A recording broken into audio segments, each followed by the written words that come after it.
Welcome again to another installment of the Chess 12 tutorial. The Chess 12, most complicated chess game ever invented. And this is Chess 12 Part 12.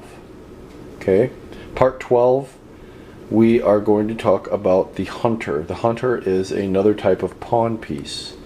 So just like the other pawns, it has the same two squares on the first move, promoted on the back rank, the en passant rule. But the hunter, like the soldier and the guard, move and capture differently than the traditional pawn. Okay, observe.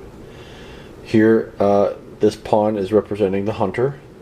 Okay, the hunter can move forward one square or sideways one square.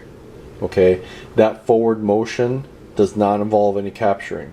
So the hunter here cannot capture the rook that's in the next square.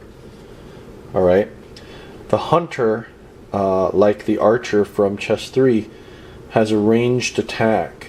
So it can capture the pawn that is diagonal to it, or the pawn that is two squares in front of it. Note I said two squares in front, not the square in front. Okay, as a ranged attack. So on a given move, the archer can just take that piece and stay, or sorry, not the archer, the hunter takes that piece and stays where it's at. Okay, so this is a slightly different type of pawn piece effect, that it has a ranged attack. It still only controls three squares. Okay, but those three squares are controlled in a different way than the guard or the soldier or the pawn before it.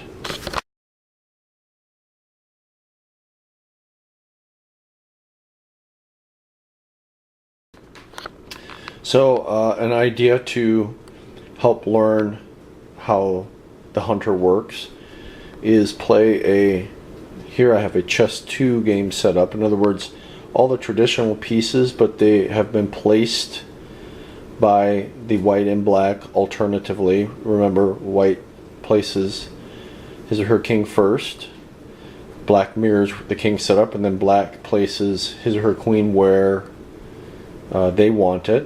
White mirrors that. So we did that with the rooks and the knights and the bishop. But in this instance, all of the pawns are now hunters. So you can play the Chess 2 game here if you want to with all hunters and see how that goes. If you're done playing that, or if you want something a little different, you can play a Chess 3 game, and or you can alternate the positions of the hunters. Okay, just like we've talked about before.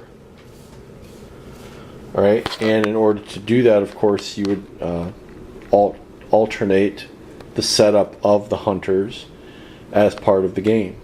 Okay, so white places one of their hunters on the second or third row, and then black mirrors white's setup and then sets up one of their hunters on the second or third row.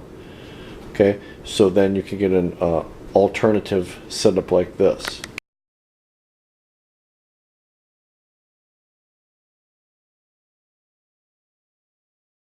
And after you played a game with just hunters, then I recommend that you do a mixed game. I would suggest 50% hunters, 50% pawns, and you know, have a Chess 2 or Chess 3 setup, or even Chess 1 with the joint combination of the pawns and the hunters. You need to have both of them when you're playing, as you're learning this game, to make sure that you learn how the hunters work with the pawns.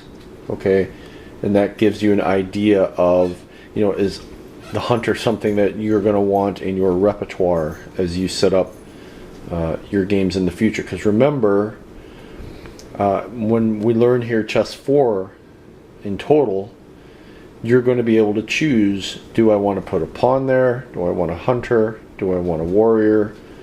From the games I've played before, which works the best? okay?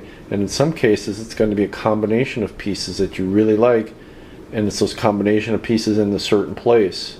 For example, the C, D, and E columns. All right. So playing a game here with a combination of a 50-50 combination of the warriors, or not the warriors, that's next time, the hunters and the pawns would be very instructional. Okay. Now you can go on and try a variation with hunters and soldiers, hunters and guards, or a couple of different combinations before moving on to what we're going to talk about next, part 13, which is the warrior. Or you can just move on into the warrior, learn about that, play a few games with the warrior, and then part 14 is going to be kind of a review as well as nomenclature and some ideas for chess 4 in total. Okay, so part 14 part 13 will finish up all the pieces in chess 4, and part 14 will have a kind of an example game. Okay, so go ahead and play a couple of these games. Get comfortable with the hunter and how the hunter works, and have a blast.